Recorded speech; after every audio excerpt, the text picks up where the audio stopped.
नमस्कार दोस्तों, स्वागत है आपका फोकस एजुकेशन के इस यूट्यूब चैनल पर। तो जैसा कि आप सब जानते हैं, इस चैनल के माध्यम से कॉम्पिटिटिव एग्जाम से संबंधित पढ़ाई कराई जाती है।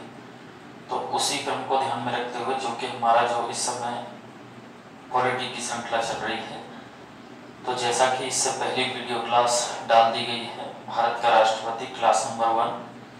तो जो स्टूडेंट पहली बार इस क्लास को देख रहे हैं वो इससे पहली वाली क्लास को जरूर देख लें। उससे क्या है, इस क्लास को समझने में जरा आसानी रहेगी।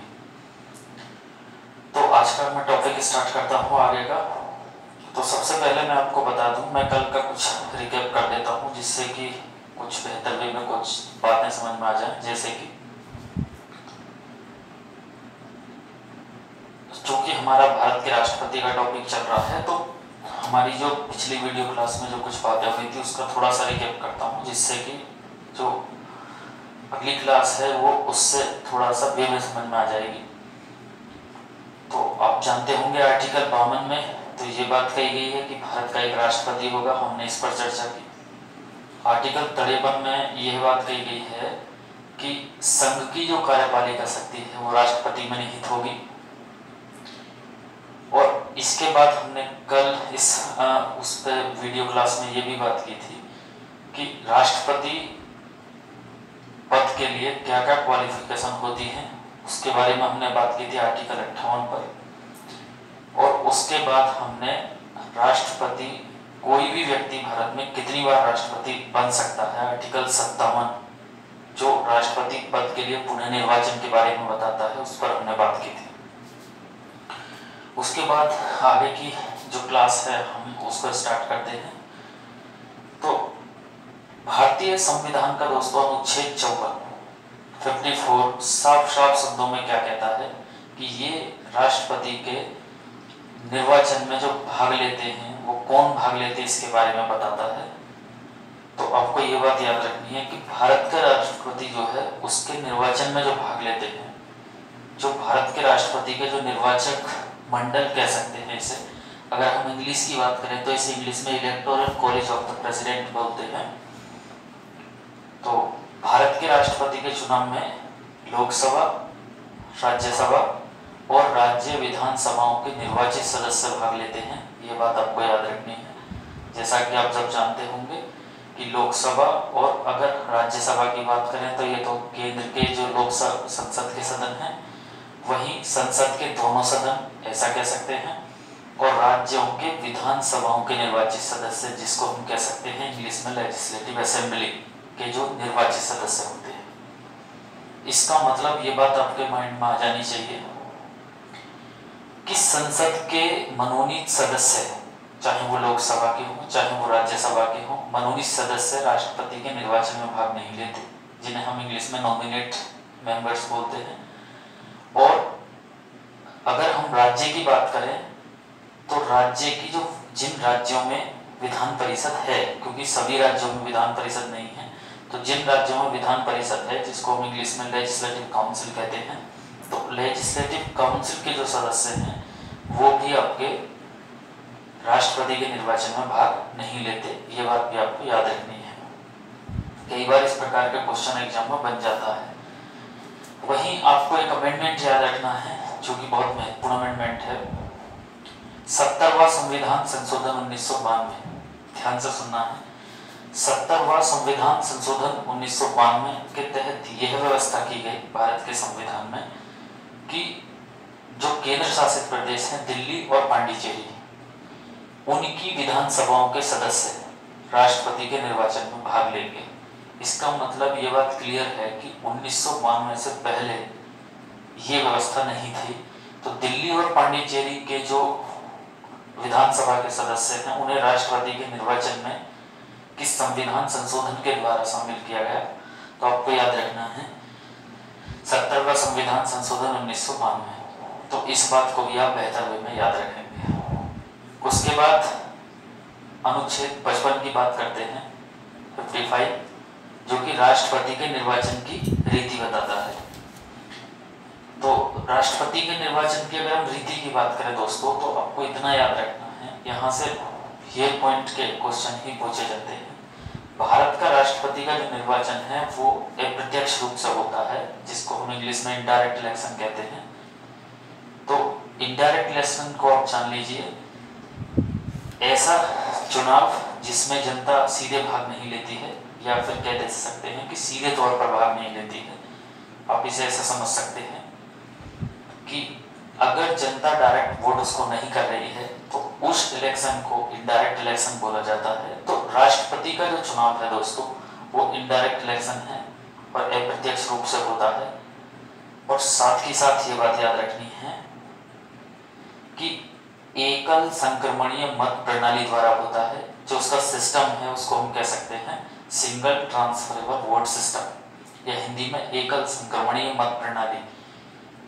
जो आर्टिकल 55 है वो भारत के राष्ट्रपति की निर्वाचन की रीति बताता है साफ साफ शब्दों में। तो इसे आप एक लाइन में याद रख सकते हैं। जो भारत के राष्ट्रपति के जो निर्वाचन की रीति है वो है indirect election and single transferable vote system. तो इस बात को आप याद रखेंगे, कई बार सीधे एग्जाम में प्रश्न पूछे जा सकते हैं। वहीं हम अगर आगे क्वेश्चन की बात करते हैं तो आर्टिकल 56, आर्टिकल 56 क्या कहता है?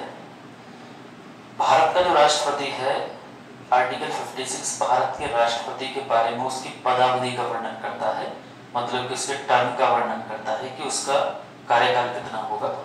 तो इसको जरा सा ध्यान देंगे कि आर्टिकल 56 भारत का राष्ट्रपति के कार्यकाल के बारे में बताता है।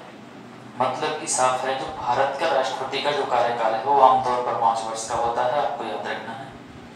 हालांकि इसके पहले या इस बीच में अगर उसकी इच्छा है राष्ट्रपति की तो वो अपना त्यागपत्र किसी अन्य इच्छा से भी कैसे भी अपना त्यागपत्र उपराष्ट्रपति को कभी भी दे सकता है। इस बात को भी आपको याद रखना है। वहीं अगर उसे हटाने की बात हो तो दोस्तों एक बात याद रखनी है, केवल और केवल राष्ट्रपति को इसके अलावा एक आधार पर ही हटाया जा सकता है, वो है संविधान का अतिक्रमण। और संविधान के अतिक्रमण को हम क्या बोल देते हैं कि हम संविधान के अतिक्रमण को कह सकते हैं कि वायलेशन ऑफ इंडियन कॉन्स्टिट्यूशन। तो केवल इस आधार पर ही हटाया जा सकता है और उस हटाए जाने वाले की प्रक्रिया जो कि संसद में होती है उसको हम महाभियोग कहते हैं, जिसको इंग्लिश में इम्पीचमेंट कहा जाता है। तो राष्ट्रपति का जो कार्यकाल होता है वो 5 वर्ष का होता है। ये भी याद रखना है, वो अपनी इच्छा से कभी भी अपना त्यागपत्र राष्ट्रपति को दे सकता है। इसके अलावा उसे संसद के द्वारा महाभियोग के द्वारा भी हटाया जा सकता है, लेकिन एक आधार पर हटाया जा सकता है। ये बात आपको याद रखनी है, वायलेशन ऑफ इंडियन कॉन्स्टिट्यूशन।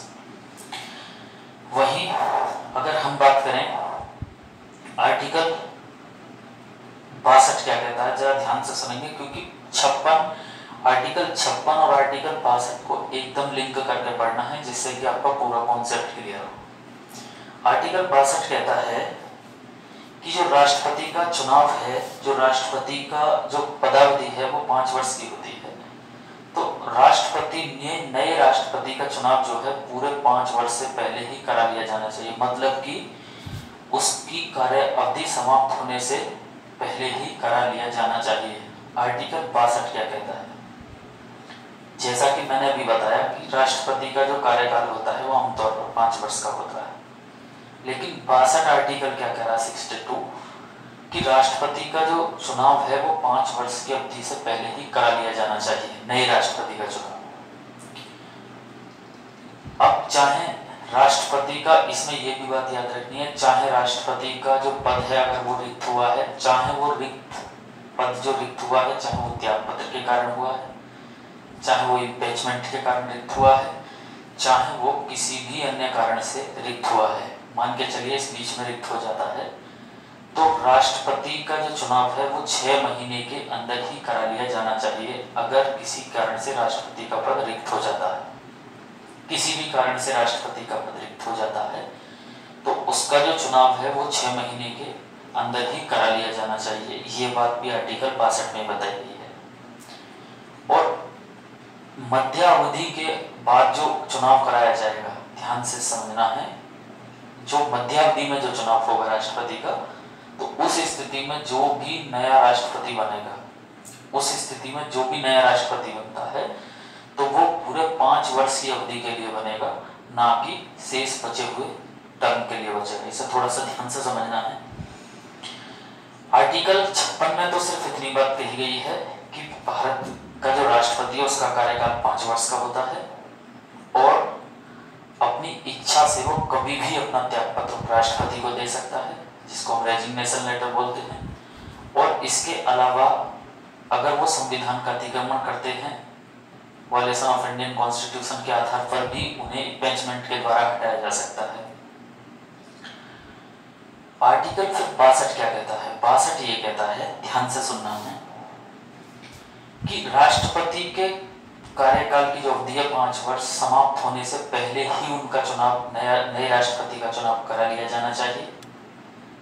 और ये भी बात याद रखनी है कि अगर किसी कारण से राष्ट्रपति का पद रिक्त होता है, पद रिक्त चाहे त्यागपत्र के कारण हो सकता है, चाहे इम्पीचमेंट के द्वारा हो सकता है, या अन्य किसी कारण से हो सकता है, तो उस अवधि में जब उनका पद रिक्त हो जाएगा राष्ट्रपति का, तो नए जो राष्ट्रपति का चुनाव है वो उसी 6 महीने के अंदर, उस 6 महीने के अंदर करा लिया जाना चाहिए। ये बात आर्टिकल 62 में बताई गई है। और ये भी याद रखना है कि मध्य अवधि के अंतर्गत जो चुनाव कराया जाएगा राष्ट्रपति का, तो वो जो चुनाव होगा उसके द्वारा जो नया राष्ट्रपति बनेगा वो पूरी 5 वर्ष की अवधि के लिए बनेगा, ना कि शेष बचे हुए समय के लिए। तो इस कॉन्सेप्ट को जरा याद रखना है। यहाँ से कई प्रकार के क्वेश्चन एग्जाम में पूछे जाते हैं। दोस्तों वीडियो को लाइक जरूर करें और उन स्टूडेंट पर शेयर करें जो कंपटीशन की तैयारी कर रहे हैं।